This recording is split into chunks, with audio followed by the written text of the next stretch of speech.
We have some new experts who are joining us this year to discuss the intersection of science and business. The CMT Research Foundation funds projects in both academia and industry, as you all know. But that's usually the very first step in what we think of as a collaborative process.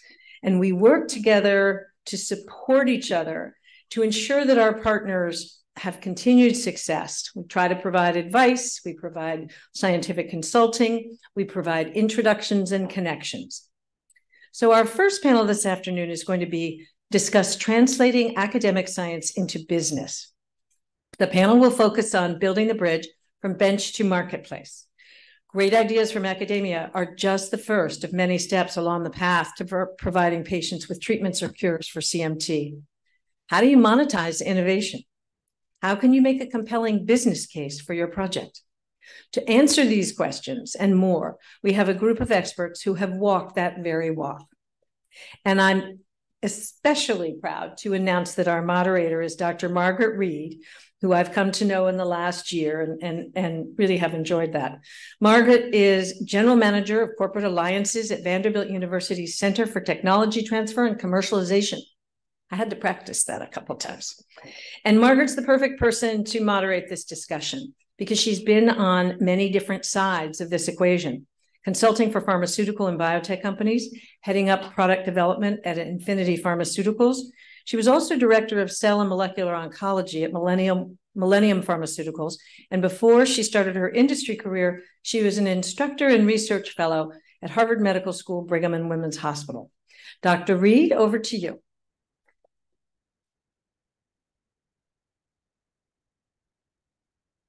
Okay, panelists, you guys can come on up and take your seats.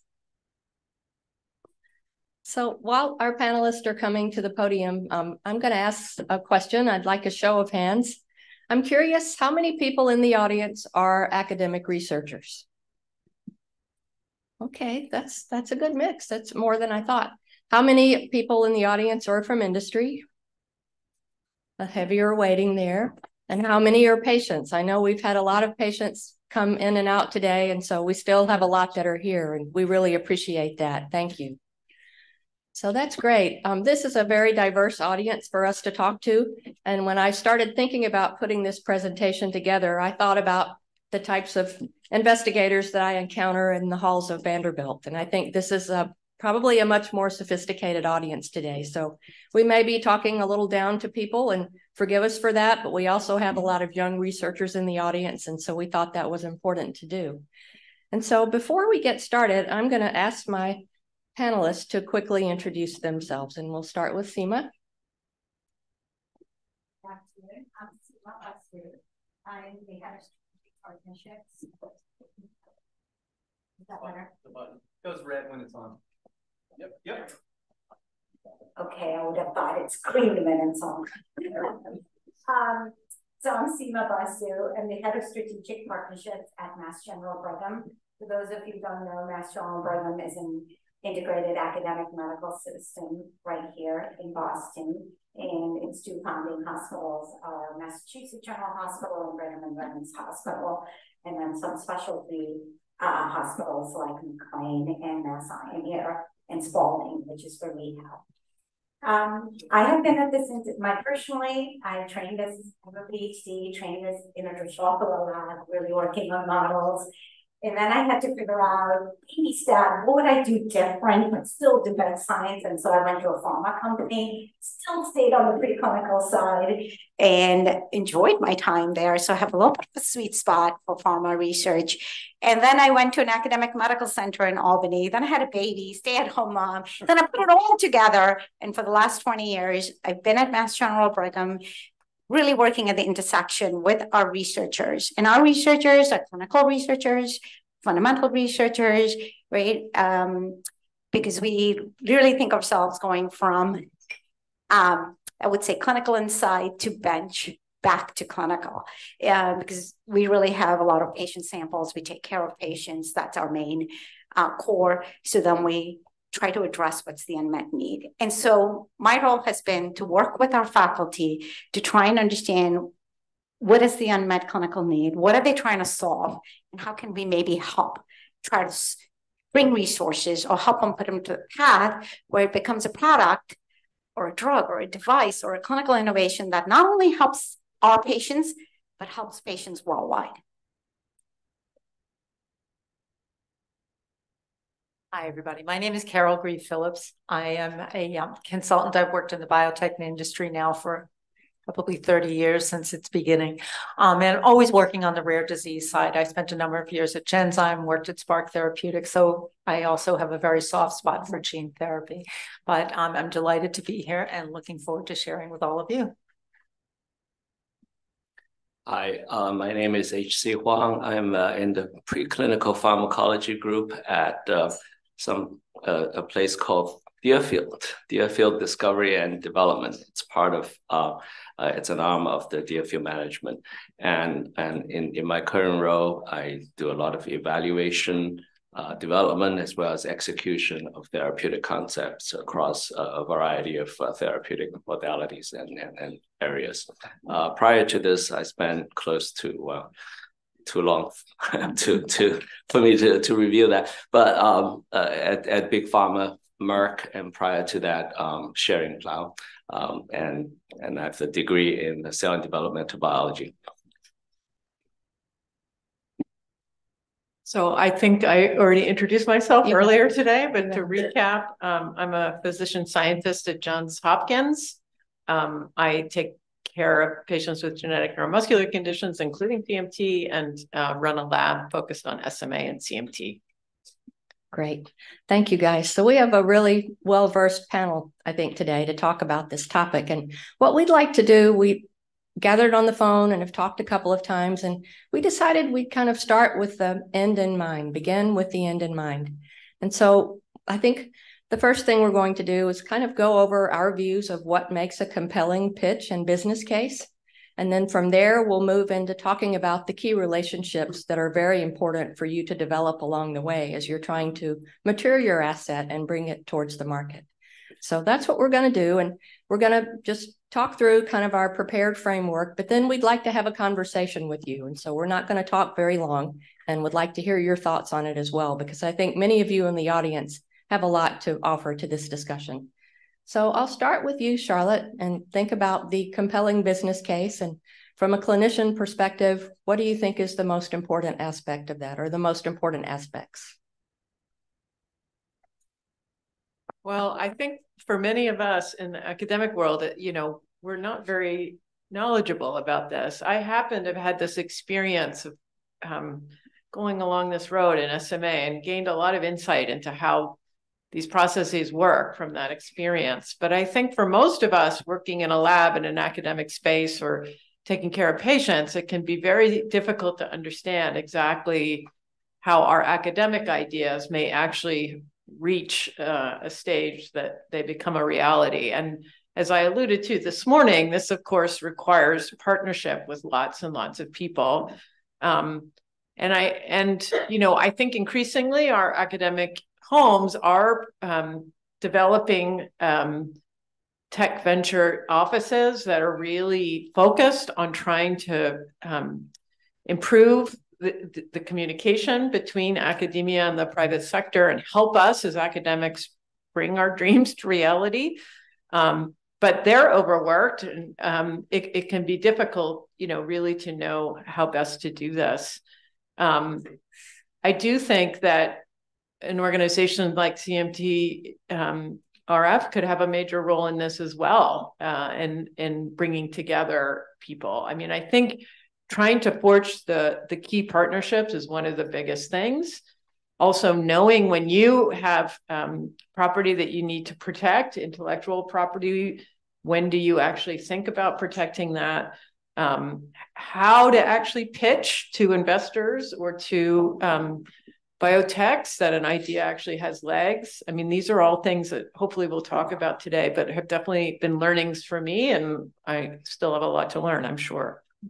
And I think the key there is often as scientists, when we're researchers in the lab, we're comfortable there. Those are our people. That's who we talk to every day. But we don't necessarily get out and talk to people who are right down the hall from us or across the street. about aspects of your product that you think might be important to know a lot more about. And so I think the key is to get out of your comfort zone and go to people like Charlotte and get her thoughts about it early on when you're starting something. Don't wait until you're ready to go to investors. Start when you have the idea.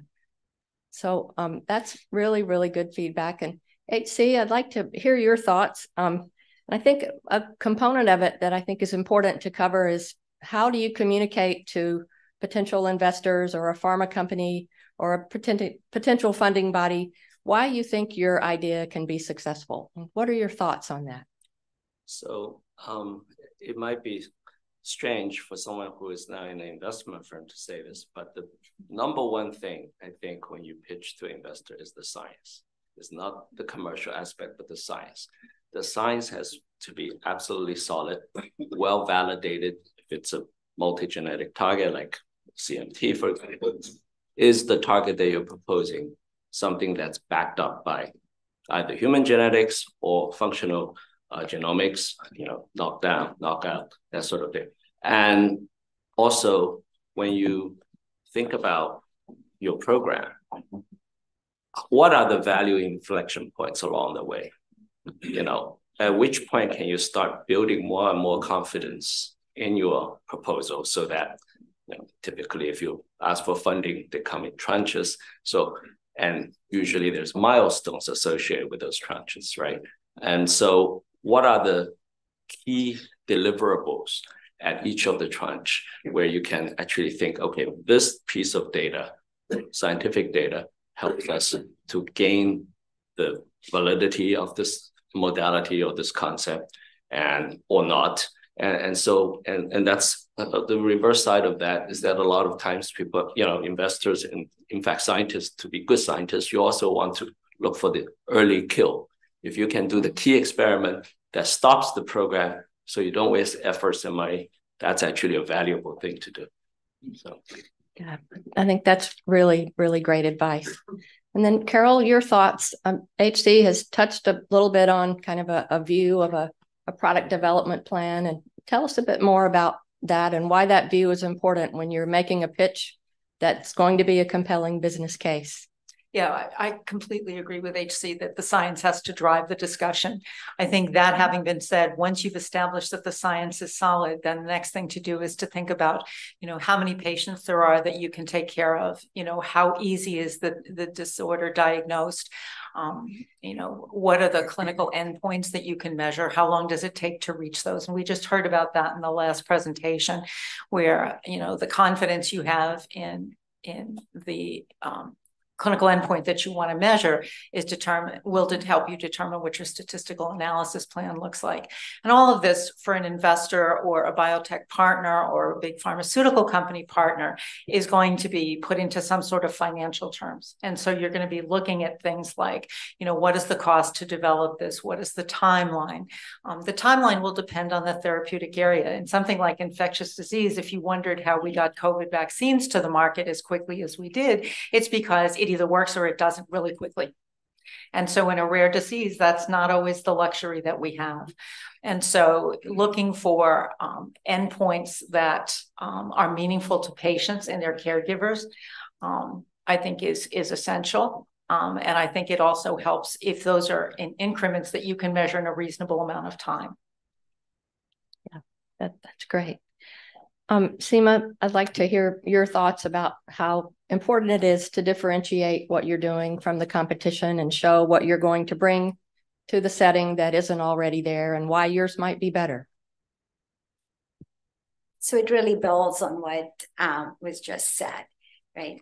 So you have to follow the science always. And as somebody in one of the panels said, no model's perfect. In fact, we have many diseases where we don't have models. And thank God now we have organoids and other things that the FDA is willing to look at surrogate. But still, if you need to know, what is it? Even if you think in the very generic, why is it better, cheaper, faster? Why is it better than standard of care? Can you articulate the clinical unmet need in terms of what standard of care today? What are other things in the pipeline? There might be different approaches. You can pick gene therapy and protein degradation and many approaches to make a therapeutic for the same disease. Understand the pros and cons of each. some cost more. Small molecules take a very long time, but then the whole cost of goods is cheaper. Antibodies, faster to make, easier to make. So you just have to be, but then your target might be something that's best druggable by one or the other. So try to understand, science doesn't happen in a vacuum. There are other people working on it. Are you very early stage? Are you later stage? What are the pros and cons of yours? And how will you de-risk some of that? Maybe you don't have a good animal in vivo model. How are you going to get to dose for that monkey study maybe you need to do? So talking to people and talking to, in our office is called Office of Innovation. All the tech transfer offices are different names. You'll recognize them as technology development. So they normally can help you, guide you through the framework questions. And then depending on the disease and depending on what your approach is, your answers might be different. Maybe you have great in vivo models. Maybe you can articulate how you would de-risk that. And then you want to understand what the landscape is. Maybe you need an enabling technology that will help target it to the tissue, and that'll get rid of the risk that comes up with your target. So you just need to really understand, how does your technology play with the enabling technologies that are there, whether they're competitive or enabling, the pros and cons, and where are some gaps that you will need to address to really make a compelling case. Yeah, that's good. So that probably sounds like a lot of work. If you're a young researcher and you're focused on basic science and you think, well, I can't do all that. There's no way. And I think we've all heard pitches that we've helped people put together. We've heard pitches that have just been brought to us cold, and we've seen pitches be successful and people get investment and funding. And we've seen pitches that have not gone further, but that doesn't mean they can't go further, but they just didn't at that time. So can you all think of some examples, maybe one or two, of a pitch that you heard that had a lot of strong attributes, but it didn't move forward, and there was a certain reason that it didn't move forward? And these have to be theoretical. We don't want to call out any names or anything. Can you think of any, HC? I can, if you can. I can think of a few, but without getting into the details, it gets a little hard to, but let's say, okay, so we talked about target validation. Often we'll get pitches that the targets are validated, let's say, by functional genomics, but there has not a let's say a small molecule discovery program. It has not actually any precedent in small molecule phenocopying the genetic data. So, and the path to reach that may not be as clear and certainly not as easy as many of the pitches would make it out to be. Mm-hmm. So I think, and this is where I think working with people who have the experience in drug discovery among the colleagues on campus would be a very valuable thing, because typically, you know, when you're a researcher, you don't think of screening funnels and no-goes at each step. What is the key experiment? What is the thing that's going to take you to the next stage gate versus the more exploratory, mechanistic type of studies? I mean, a lot of the most interesting sciences are really mechanistic studies, but they don't necessarily go into a molecule or a drug, right? So, so I think understanding those aspects of the research makes a big difference. I agree. Yeah. Charlotte? Well, I'm just going to add on to that. I mean, although gene discovery hasn't been my primary career mission, we did discover a few novel genes over the years. And for me, just because of my own very translationally based interest, I chose to focus subsequent efforts on the genes that I saw as actually therapeutically tractable, right? So those that I couldn't really see a path forward for, I kind of didn't pursue. It was really these couple of areas where I focused my career because I thought there was a real shot. In the case of SMA, it was because there was this paralogous gene sitting there waiting to be taken advantage of. And in the case of TRPV4, it's because it's an ion channel sitting there at the cell surface. So, we discovered that the TRPV4 mutation back in 2010 and had an idea that it could be therapeutically tractable, but there was no real interest in that at that time. We had to actually build the science, I think, to now be at this point where, you know, we validated that target sufficiently that there's actually now interest, thankfully, from Actio Bio. So it took time to gather that science. Yeah. So I think the key is talking to people, getting that input, and not getting discouraged early on, because you may not get the answers you want when you first start talking to people about it, but that doesn't mean you shouldn't keep going. So let's talk a bit. Go ahead. Yeah, I was going to say one of the examples of a pitch that I was a guest at the presentation was a gene therapy company. I'm self-confessed, you know, gene therapy believer. And the company that came in had not yet thought through the manufacturing strategy. And so they could manufacture in an entire year enough to treat a single patient. And so when you started to look at the economics of what it was going to cost to produce that product, and the fact that you were only going to get clinical data from one person, and in most cases, N of 1 is not statistically significant for most scientists. And so I think, you know, it was an investment that did not get made. Yeah. So you have to think through all portions of your program. Just to follow up on that, you know, that there was a gene therapy for SMA that looked promising in mice. And, you know, Brian Casper had started this company of excess, but nobody would buy it. No big pharma would buy it until the manufacturing issue was solved. And then they bid. Then Novartis bought the program. I'll just add one that we didn't cover, and I think has been a challenge sometimes for us, is diagnostics, right? Hard to protect biomarkers with IP if you're thinking from that angle. But then you also, I have researchers come and say, but it'd be great to know this and this and this. But if there is no actionable item after knowing that, who's going to pay for it? Is it going to be adopted? Does it fit in the clinical workflow? It sounds like it wouldn't cost that much to develop diagnostics as compared to high risk gene therapy, but it's still very difficult to raise money for that because there's no clear path as to which doctor would prescribe it. Would it get reimbursed? Would it be actionable? Maybe it's going to be years before therapy comes out. So sometimes ideas are great, but when you're trying to make it into a pitch, you run into all these challenges. Yeah.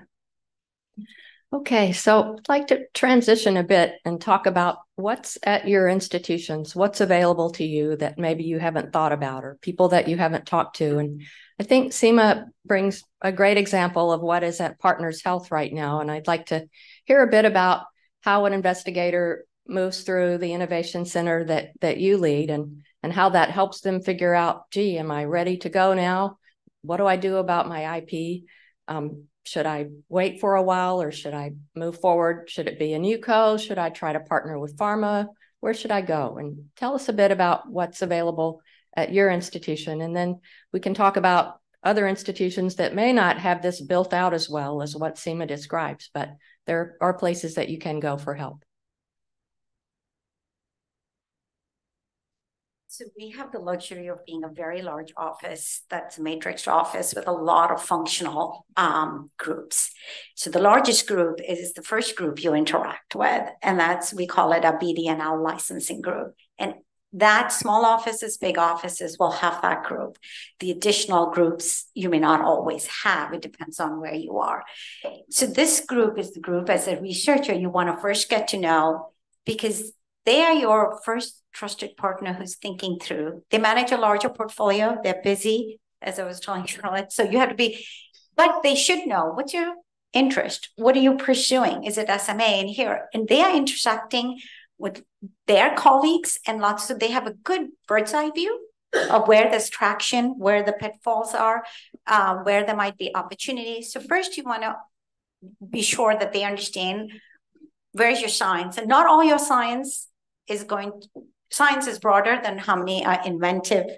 Of the inventions, there's only a subset that's really patentable. Only a subset is really partnerable. So just if you can, they help you prioritize that. So that's, and the skin in the game to protect even as you move and grow your asset or partner it or describe it externally, is to think, is it patentable? Should we file a patent? Because there are certain hard and fast criteria of filing a patent. You have to file it before you publicly disclose it. And in an academic, whether your postdoc's going to give a talk, whether you're going to write a paper, you do need to think about, is that a public disclosure? But do you have enough data to file a meaningful patent? So that's the dance that has to be done in academia. So that's step one. And now that you know what's the invention here, what you're trying to achieve, what's the potential? Is it patentable today? And if not, this group will help you work when it could be patentable, what you need to do, right? And then you come back and think of the other groups in the organization. So we have a fund that is internal money and a small group. So they're like, think of them as internal VCs. When we think an opportunity is platform enough and should be developed and created into a NewCo, we either have entrepreneurs in residence who are working with that small VC internal group, and they'll syndicate and work with other VCs because they're talking to VCs all day long. And then they'll try to put a business proposition together to create a company. My team, on the other hand, focuses a lot more in talking to the R&D teams at Pfizer, at Sanofi. So we know who to call up and have a conversation. Or we are developing programs which intentionally are all the different gaps. So you may be going from A to B, or B to C, C to D, E being exit. Whether you're doing it internally, externally, we try to build different programs because nobody has enough money. We'll try to build programs. Some will bridge from A to B. Some are more strategic and we'll say, we'll do no go, but we'll try to go all the way to D. So we try to build a lot of internal gap funding and external gap funding with our larger corporate partners. We also have fund. We also have an internal team that's people who've done drug development in industry for many years. They're a small team with a small amount of money, and they'll help some labs figure out and work and manage with the CROs to try and get some of the work done that cannot be done within the system.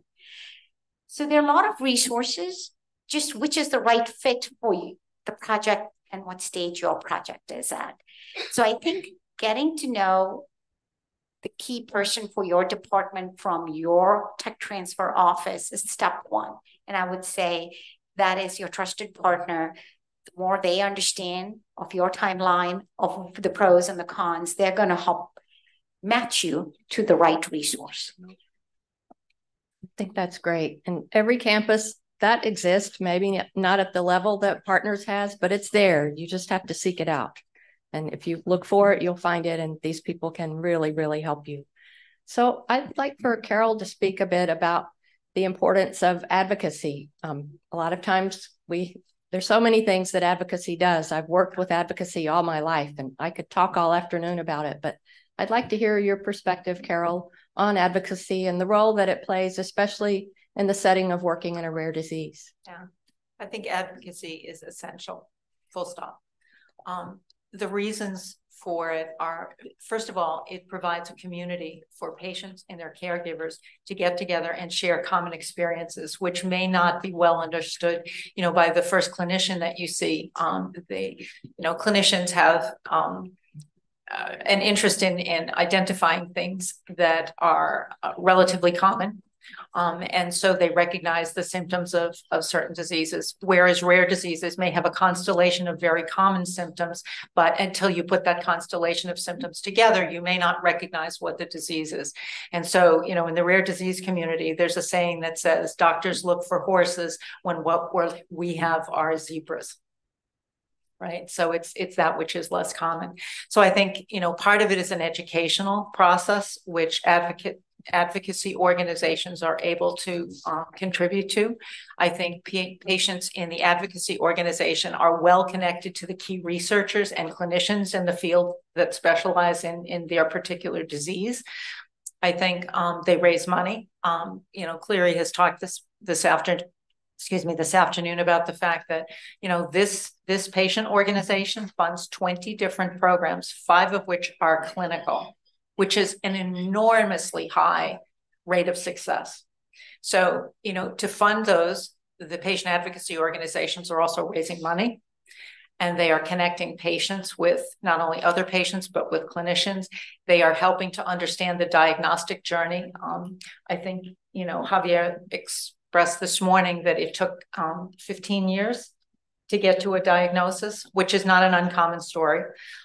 If you've ever watched the television program Mystery Diagnosis, which continues to go through repeats, you hear these stories where patients have symptoms and then 20 years later, they finally get to the clinician that understands, that maybe has done the work and understands the research and can identify what the disorder is. And so I think patient advocacy organizations have a hand in all of that.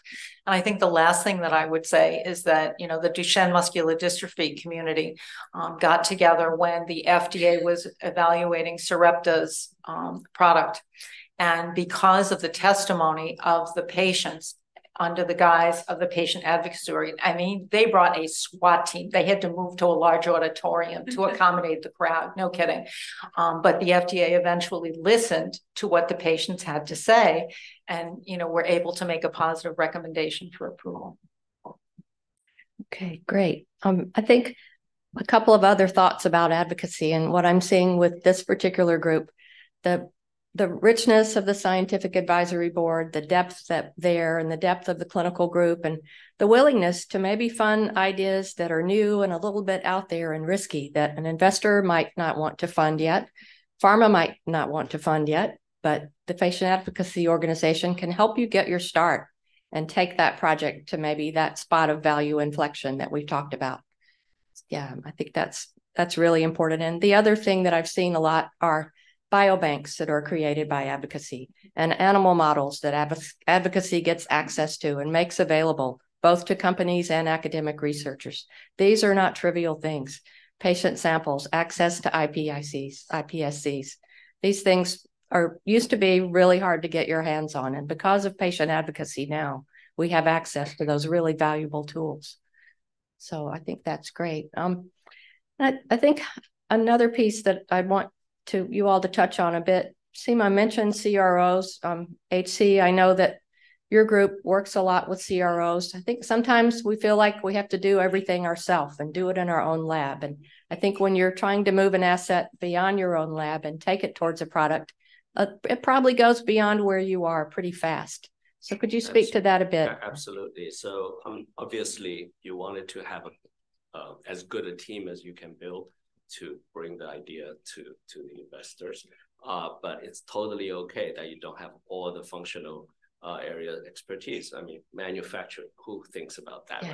Right? When you start an idea. So, so I think absolutely take advantage of these specialty CROs that are out there, and there are many,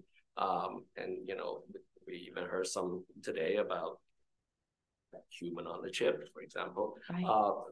So there are many things that are happening that, and also with the increasing complexity of and the availability with big data of the knowledge explosion, really, I think there's going to be more and more work that can be outsourced, and that's totally okay.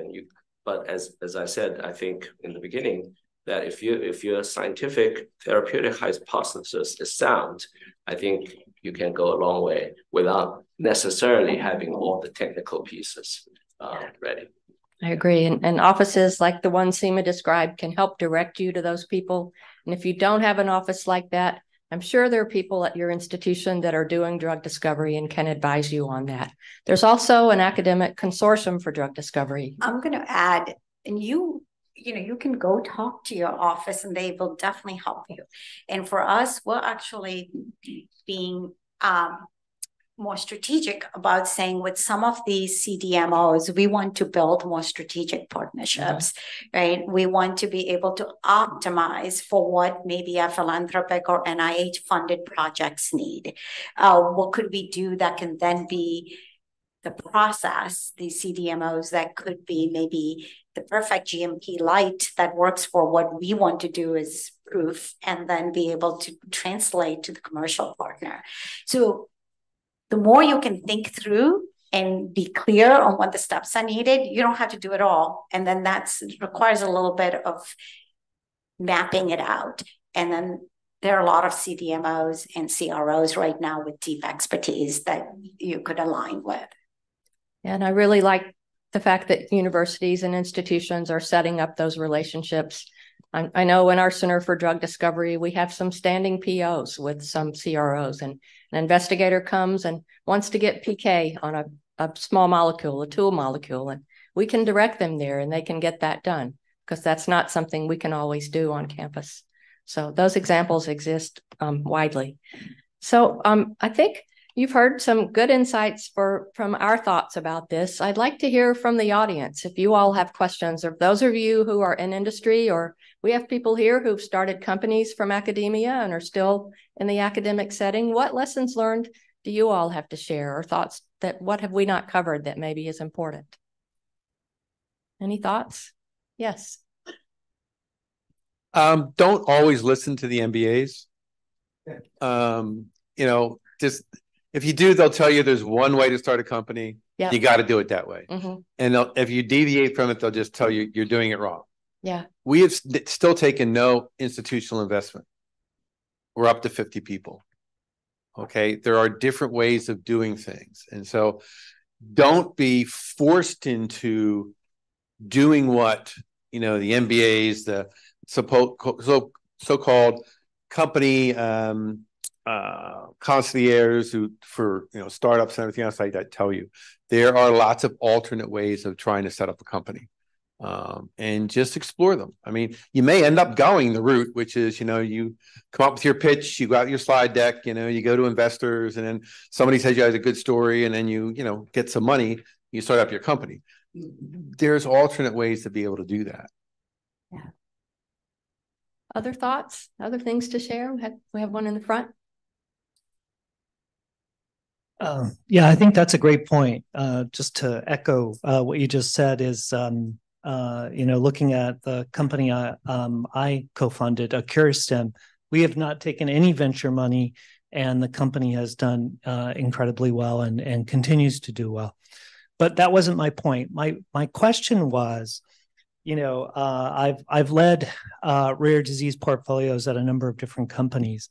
And one of the big questions always I end up facing with both leadership and even our own scientific technical staff is like, how rare is too rare?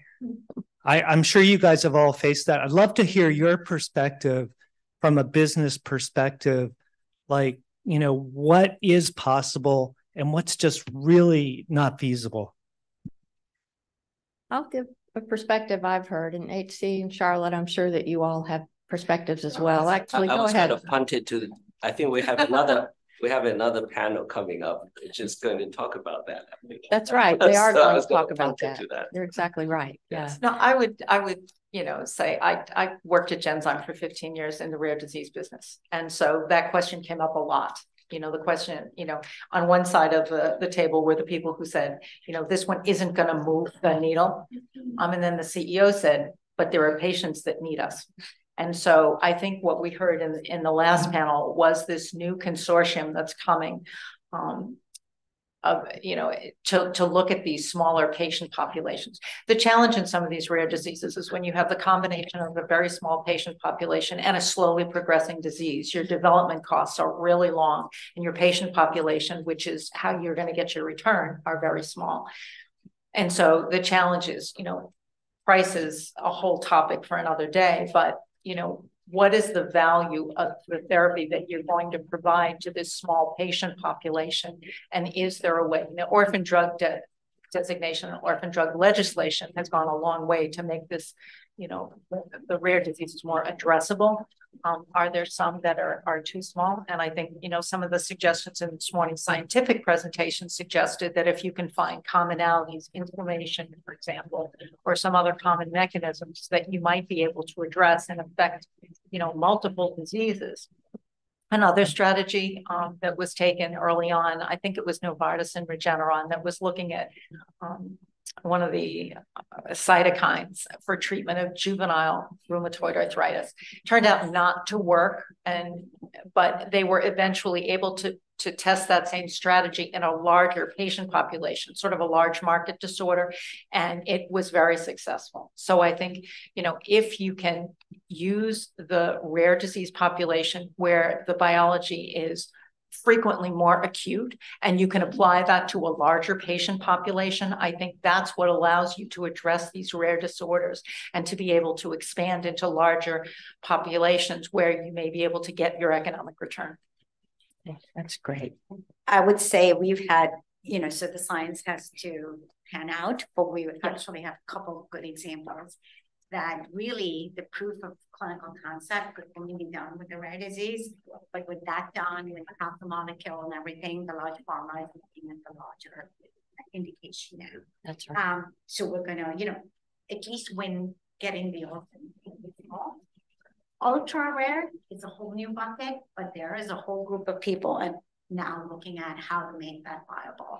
And I would say priority review voucher is a good way to maybe what you can't make up in getting care from the drug. The priority review voucher for a small nuclear model, getting something that if you could get the priority review voucher and then monetize that voucher for $100 million, that's one other way to build a business model. Okay. I think I'd like to raise one more point, and that's for the academic researchers in the audience, because you are the people that I work with every day now, and the people that I care deeply about what you're doing. And many of you are doing amazing basic research. A lot of that was presented today. When you're taking something, an idea that comes out of your lab, and you're trying to start thinking about commercializing it, that's really more applied science. And academia doesn't necessarily reward that. And so, how can you balance that with what your basic science is and what's leading your academic career? And I've heard some interesting thoughts from people at my own institution. One of them is in the audience today. And he said, he and his team said, working on something applied like this has really raised the bar for how we do our academic research. And it's actually made us a lot better at how we set up our assays, how we interpret our data, and it actually makes us stronger scientists than we were. And even if what we're trying to do doesn't make it, we're better off for having tried. And I love that attitude and knowing that this is really, really hard, but you should still try and don't give up. It's not easy. Go back to the drawing board and keep trying if you believe that it's worth doing. So any more thoughts from this group? Anybody have other comments? Yes. Thank you. I think it's important for academics to know that there is federal help for true drug development. There is. I've had 2 companies out of my lab using small business grants in some cases, but the most recent wonderful experience I had is with Trend, which is part of NCATS. It's a rare disorders related group who have tremendous experience in drug development. And if they take you on as a partner, they did almost the entire preclinical work to get an IND, doing everything, setting up. I mean, they're difficult to work with because they are absolute perfectionists, but they're also wonderful people. And they'll set up PK assays. They'll do the safety testing. They redid safety testing that we had done. And the same institution then, and this is millions, most of you know, this is millions of dollars worth of work. And the same institution has then funded clinical trials. So we've moved a molecule from discovery into clinical trials, phase 1-2 clinical trials, all on the federal dollar. So it's non-dilutive funding. It's also gives scientists who wouldn't necessarily know the pathway to drug development, which none of us are taught, an incredible education in how to do things right. Yes. And how to, they'll even work with the FDA. They're not allowed to negotiate with the FDA with you, but they will help you prepare packages if you need that. Yes. For FDA. and they'll help prepare. I mean, it's remarkable. Absolutely remarkable. And I've heard stories like that from others as well, especially on the cancer side. And I think it's something we need more of, and we all need to advocate. I know. Yeah. Right. I was happy to hear that. So, all right. I think that's a wrap for us, and really appreciate the comments from the audience, the opportunity to talk about this today. It's something that's near and dear to all of us at this table. So thank you all very much.